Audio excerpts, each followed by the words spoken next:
It begins in darkness, with a single chilling sentence echoing from a forgotten time. Men are quicker to offend those they love than those they fear. The words of Niccolò Machiavelli, a ghost from the Renaissance, hang in the air as the screen erupts into a chaotic montage of modern life. You see the furious glow of a smartphone screen, thumbs typing out venomous tweets. You witness a family dinner devolving into a shouting match over a misunderstood comment. News anchors with strained smiles dissect the latest public outrage. Every interaction feels like a minefield, every word a potential trigger for a disproportionate explosion of emotion. The air is thick with accusations and defensive cries, a constant low-humming symphony of indignation. This is the world you inhabit, a landscape defined by its hair-trigger sensitivity, where emotional armor is thin and the wounds of offense are worn like badges of honor. You've felt it, haven't you? That sudden hot surge in your chest when a comment, perhaps careless, perhaps intentional, strikes a nerve. It's the feeling of your status being questioned, your intelligence being undermined, or your identity being dismissed. In this age of offense, we are told this sensitivity is a sign of social evolution, a heightened awareness of injustice. We are encouraged to voice our pain, to call out every microaggression, to believe that our emotional reaction is the ultimate arbiter of truth. But as you navigate this treacherous terrain, a disquieting question arises from the depths. Is this constant state of being offended truly a strength? Or is it a fundamental vulnerability, a crack in your psychological fortress that leaves you perpetually exposed and easily manipulated by the world around you? What if your easily wounded pride, your quickness to anger, is not a personal failing, but a strategic one? What if every time you allow yourself to be offended, you are willingly surrendering a piece of your power? The common narrative blames the world for being too harsh, too cruel, but a 500-year-old master of human strategy would laugh at such a notion. He would argue that the problem is not what others say, but how you react. He would tell you that you are losing a game you don't even realize you are playing. This isn't a story about feelings, it's a story about power. And your guide through this battlefield of the soul is none other than the controversial Florentine diplomat who wrote the ultimate handbook for it, Machiavelli. To understand the master, you must first understand his world. Picture Florence in the late 15th century, a dazzling hub of art and philosophy, but also a treacherous viper's nest of political conspiracy. This was a place where alliances shifted like sand, where poison was a common tool of diplomacy, and where powerful families like the Medici could rise, fall, and rise again with brutal speed. It was in this crucible of chaos that Niccolò Machiavelli, a dedicated civil servant, learned his trade. He wasn't a theorist in an ivory tower. He was a pragmatist on the front lines, witnessing firsthand how power was truly won and lost. His insights weren't born of evil, but of an unflinching realism forged in the fires of political instability, a world not so different from the volatile social landscape you navigate today. After being stripped of his position, imprisoned and tortured, when the Medici family returned to power, Machiavelli began to write. In his exile, he held up a mirror not just to princes, but to humanity itself, and the reflection he showed was far from flattering. For Machiavelli, to build any strategy on the assumption that people are inherently good, loyal, or reasonable was to build a castle on quicksand. He stated bluntly that humans are, by their very nature, ungrateful, fickle, simulators, and dissimulators, eager to avoid danger and greedy for gain. This cynical view is the bedrock of his philosophy. The offenses that wound you so deeply are merely the friction caused when your idealistic hope for human decency grinds against the harsh,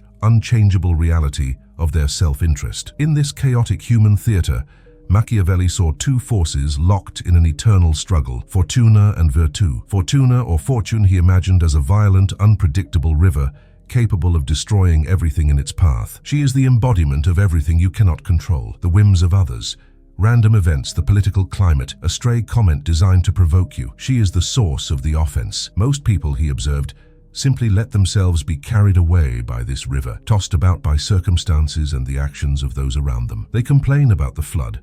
They curse the waters, but they do nothing to protect themselves, believing they are powerless against the current of fate and the malice of others. But the prince, the master of his own destiny, does not bow to fortune. He opposes her with virtù. This is not virtue as we know it. It has nothing to do with being morally good or righteous. Virtù is skill, audacity, strategic intelligence, and the ferocious will to impose your own order onto chaos. It is the strength to build dams and dikes to tame the wild river of fortuna. It is the foresight to prepare for the storm when the skies are clear. In the context of your daily life, Virtue is not about being the nicest person in the room. It is about being the most effective, the most resilient, the one who can bend circumstances to their will rather than being broken by them. It is the active, shaping force that separates the ruler from the ruled. Here then is the critical turning point in your understanding. Every time you allow an insult to dictate your emotional state, you are failing the test of virtue. You are allowing the chaotic river of another person's actions,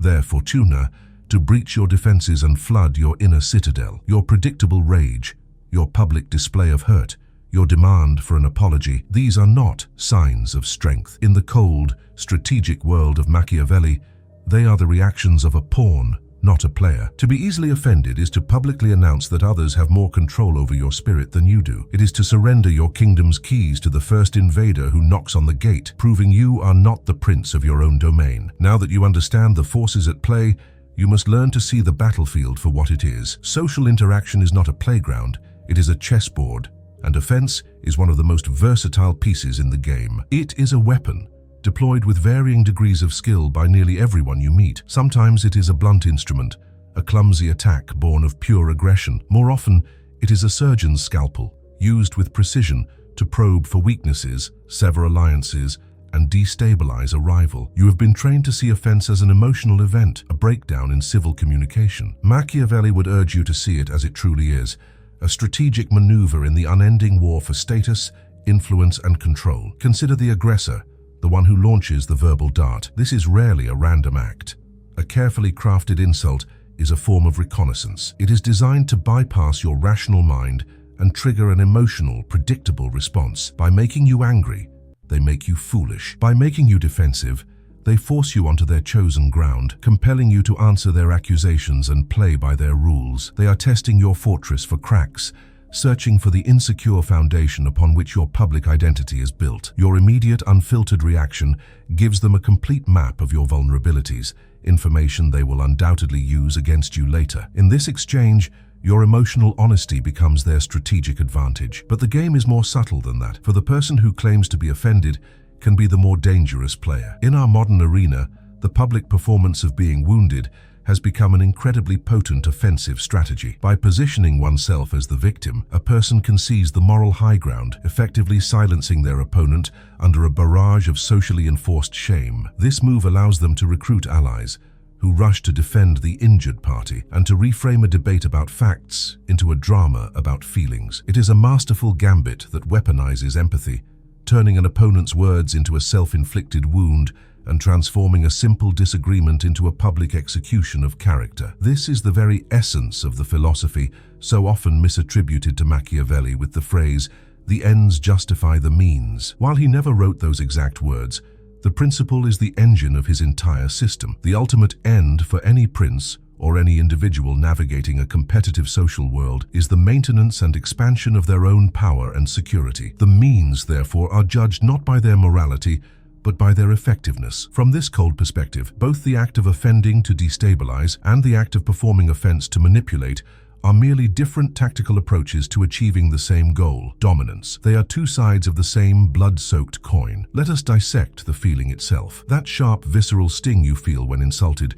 is rarely about the words themselves. It is your primal brain reacting to a perceived challenge in the social hierarchy. The offense is a message, and that message is, I am questioning your status. I am suggesting that you are not as smart, as powerful, or as important as you project yourself to be. The pain is the alarm bell of your ego, warning you of a potential demotion. It is a fear of falling down the ladder of social value. It is not your morality that is wounded, it is your rank. Your entire being screams for you to retaliate, to put the challenger back in their place and restore your position. Think of the persona you present to the world as a carefully constructed mask. It is the mask of the competent professional, the loving parent, the intelligent friend. This is the image you have painstakingly built and maintained. A successful offense is an attempt to violently tear that mask away, to expose the fear, doubt, and insecurity that you hide beneath it. Your desperate, angry reaction is not a defense of your principles. It is the frantic attempt to reaffix the mask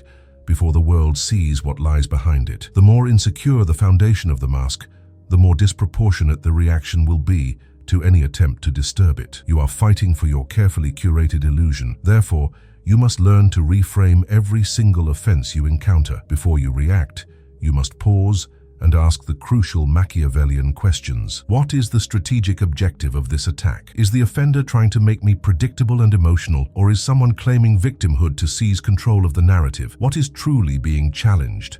My ideas or my status? By stripping the emotion away and seeing the raw mechanics of power at play, you shift from being a target to being an analyst. You cease to be a pawn in someone else's game and begin to think like the prince, who sees the board in its entirety and understands that every move is a calculation. Think of every social environment, from the boardroom to the family dinner table, as a wild ecosystem with its own invisible hierarchies. In this kingdom, verbal offenses are the equivalent of a predator testing its prey. It is a low-risk challenge, a way to probe your defenses and gauge your strength. Will you flinch and reveal your throat, signaling submission? Will you flee the confrontation, signaling weakness? Or will you hold your ground, signaling that you are not to be trifled with? Every single person watching this exchange, consciously or not, is taking notes. Your reaction is not a private matter. It is a public broadcast of your position on the social food chain. This is why, especially in our hyper-connected digital age, offense is almost always a form of public theater. The insult is rarely just for you.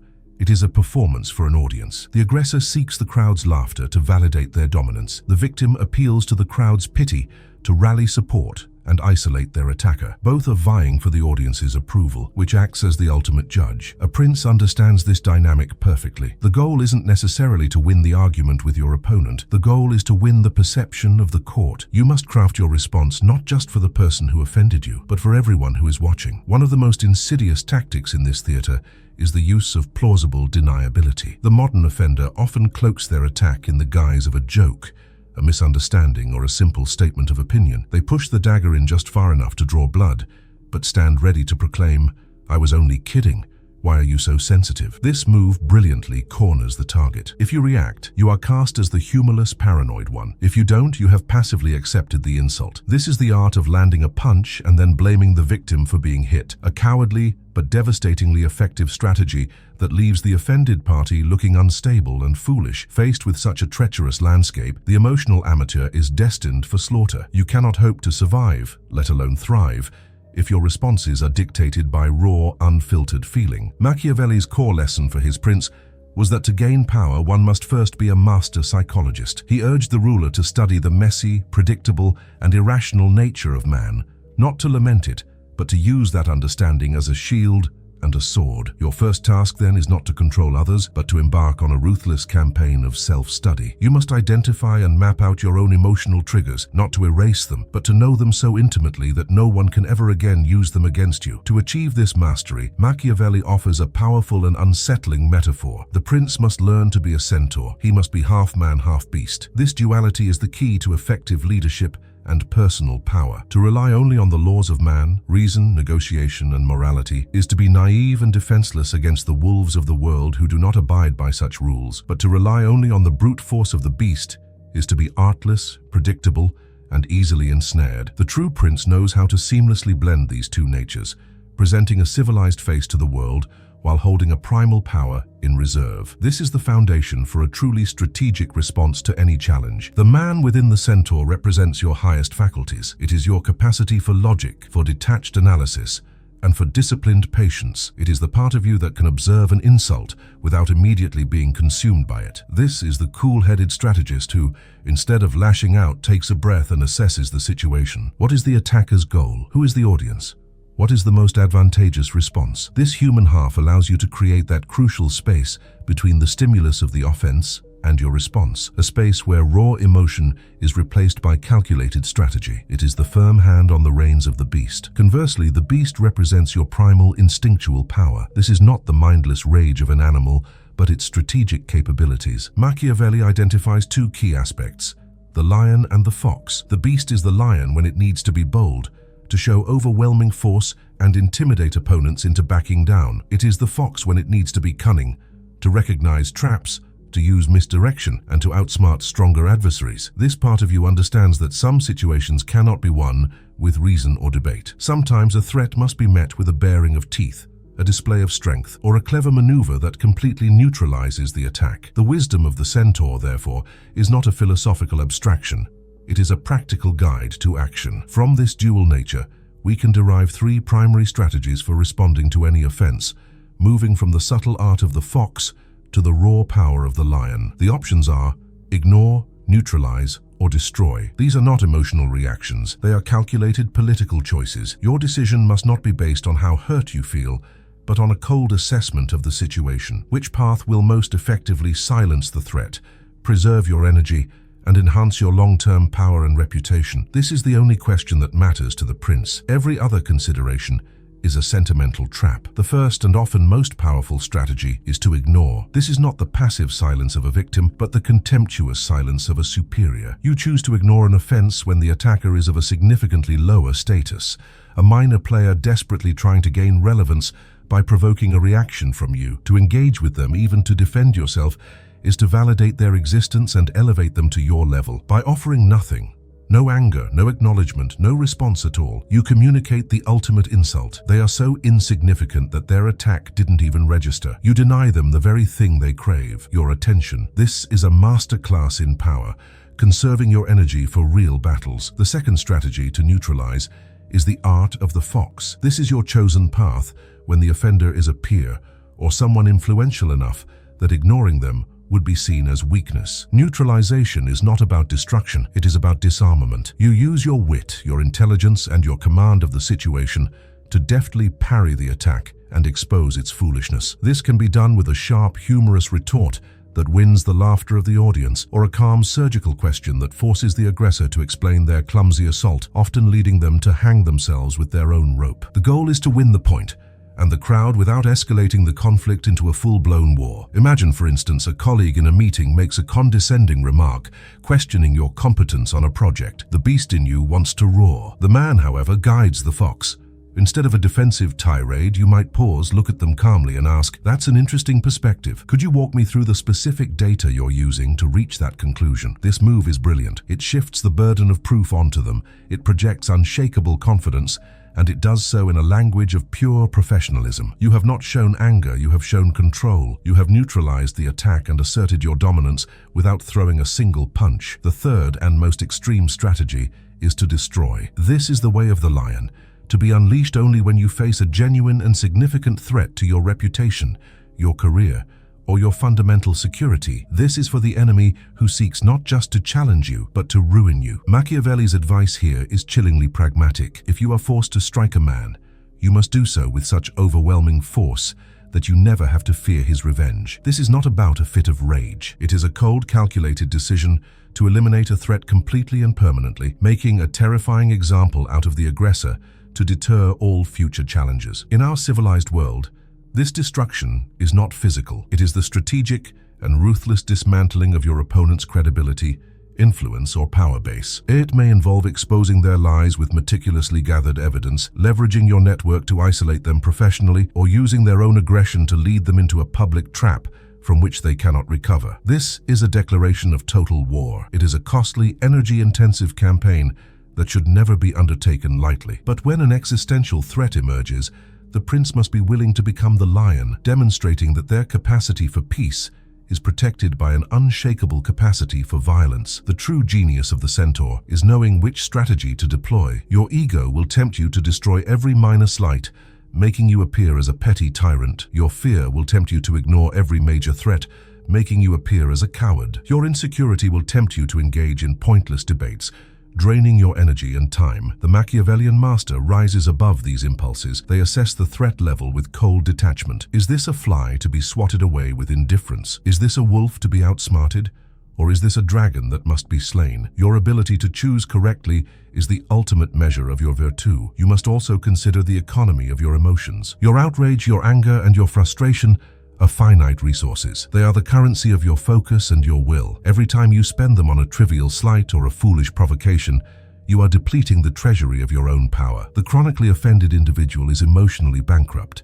Their reactions are so frequent and predictable that they have lost all weight and impact. The wise prince, however, is a miser with his indignation. He understands that a rare, focused burst of anger is a powerful tool, but a constant state of agitation is the mark of an impotent ruler, easily distracted and controlled by his enemies. Furthermore, a truly Machiavellian analysis requires you to look beyond your own wounded feelings and diagnose the state of your attacker. More often than not, An offense is not a calculated assessment of your worth, but a desperate projection of the offender's own inadequacies. The person who attacks your intelligence is often deeply insecure about their own. The one who mocks your success is likely drowning in their own feelings of failure and envy. Their words are not a mirror reflecting you, but a window into their own chaotic and miserable inner world. Seeing this transforms the dynamic entirely. Their attack is no longer a threat, but a confession, a gift of strategic intelligence about their weaknesses. Be wary, however, of the seductive comfort of victimhood. Many people learn to love their grievances. An offense can give them an identity,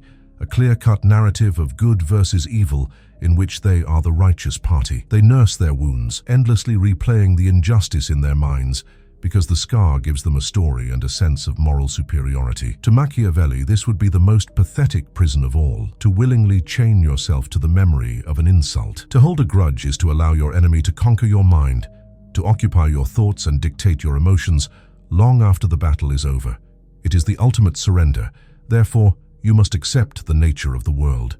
You will never control the raging river of Fortuna. You can never guarantee that others will be kind, reasonable, or respectful. The world will always be populated with fools, schemers, and rivals. To demand that the world change to accommodate your sensitivities is a fool's errand, an act of supreme arrogance and naivete. The only path to power and peace is to abandon this impossible quest. You must turn your attention away from controlling the words of others and focus entirely on the one thing you can truly command, the impregnable fortress of your own mind. Think of yourself as the commander of a great castle. Outside your walls, a petty chieftain with a small army hurls insults and shoots flimsy arrows at your stone battlements. Do you, the commander, rush out of the gate, abandoning your high ground to engage in a fistfight? Or do you stand calmly upon the ramparts, observing their pathetic display, noting their weaknesses, and choosing the precise moment and method for your response? To react emotionally to an offense is to abandon your fortress and fight the enemy on their terms in the mud and chaos. A true prince remains within his walls,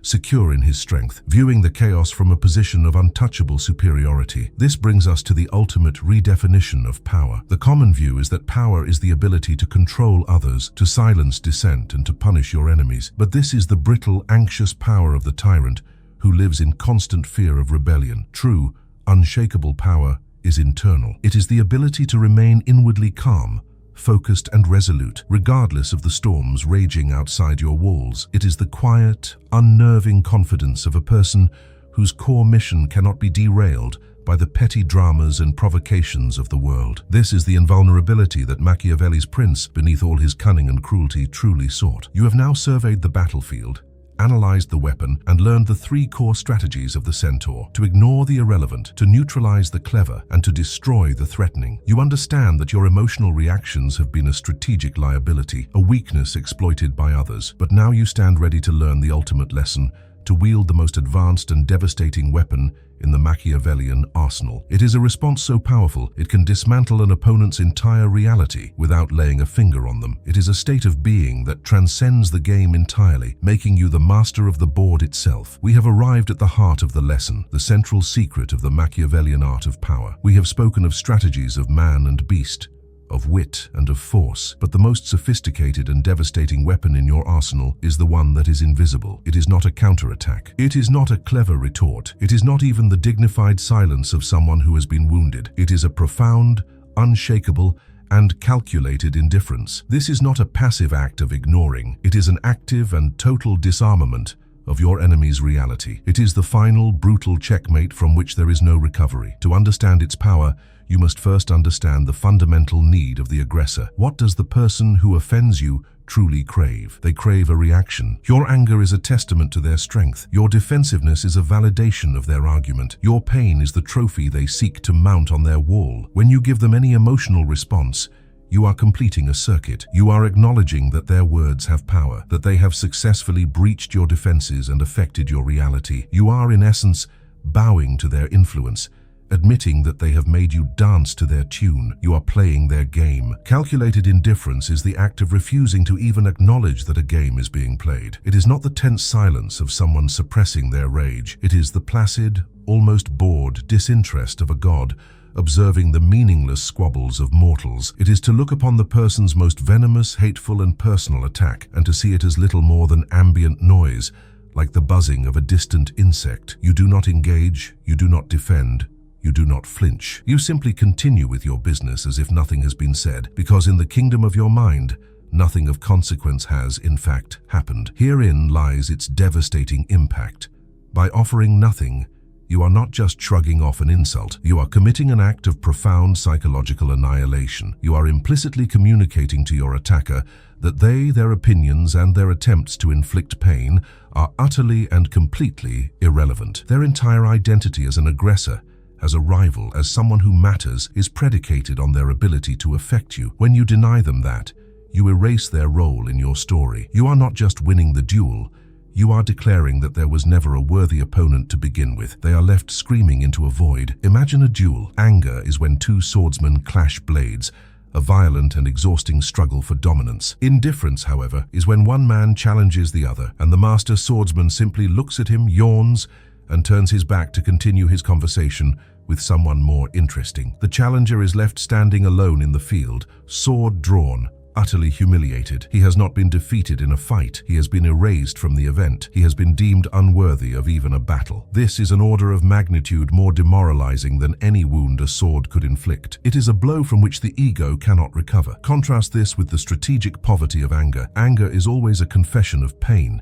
It is a loud announcement to the entire world that the arrow has hit its mark and that you are wounded. In a Machiavellian sense, to show unrestrained anger is to hand the keys of your emotional kingdom to your worst enemy. They wanted to provoke you, and you dutifully obeyed their command. You became a puppet, dancing on their strings. Calculated indifference cuts those strings with surgical precision. It is the ultimate assertion of your emotional sovereignty, a clear demonstration that you, and you alone, are the master of your own internal state. This, then, is the true throne of the modern prince. It is a power far greater than the ability to silence a critic or win an argument. It is the absolute power to determine what has meaning in your world. It is the ability to decide which voices are worthy of being heard and which are nothing more than meaningless static. To achieve this level of inner control is to become truly untouchable. You are no longer a fortress defending against attacks. You are the architect of your own universe, and you have simply chosen not to draw a map that includes your enemies. We return, then, to the chaotic world we started in, a world teeming with slights, insults, and manufactured outrage. The great lesson of Machiavelli is not to become a cold, unfeeling monster, but to become a sovereign of your own internal state. The objective was never to silence your enemies, or to sanitize the world into a place of perfect harmony. That is a child's fantasy. The true objective, the only one worthy of a prince, is to build an inner fortress so robust, so well defended, that the petty arrows of the world can no longer find purchase. The final and most important conquest is not over your rivals, but over your own reactive, undisciplined self. There is a strange and profound freedom in accepting Machiavelli's dark diagnosis of human nature. When you stop expecting people to be consistently noble, loyal, or altruistic, you rob them of the power to disappoint you. You're no longer shocked by betrayal, no longer wounded by ingratitude, no longer destabilized by self-interest. You see these things not as personal attacks, but as the predictable behavior of a species driven by fear and desire. This clear-eyed realism is not cynicism.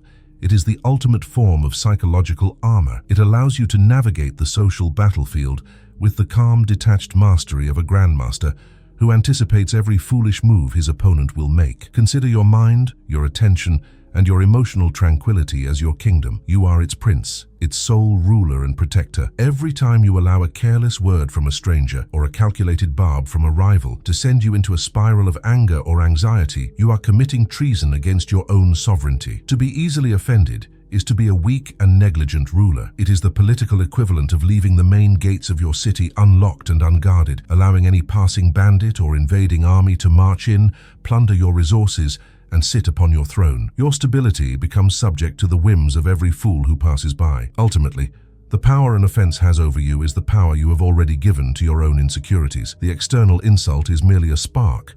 The gunpowder is the doubt you harbor within. An accusation of incompetence only stings if you secretly fear you are not competent enough. A jibe about your appearance only hurts if you are already insecure about it. The final lesson, then, is that the war is not with the world, but with the traitor within your own walls. To conquer yourself, to solidify your own foundation of self-worth, is to render the outside world powerless. Their weapons will find no target. The game of power will never end. The world will continue to be a stage for ambition, envy, and conflict. People will not change, but you can. You have now been given a glimpse behind the curtain. You have seen the raw mechanics of human interaction, stripped of all sentimentality. You have been shown the strategies of the centaur and the ultimate weapon of calculated indifference. The board is set and the pieces are moving. The only question that remains is the one that will define the rest of your life.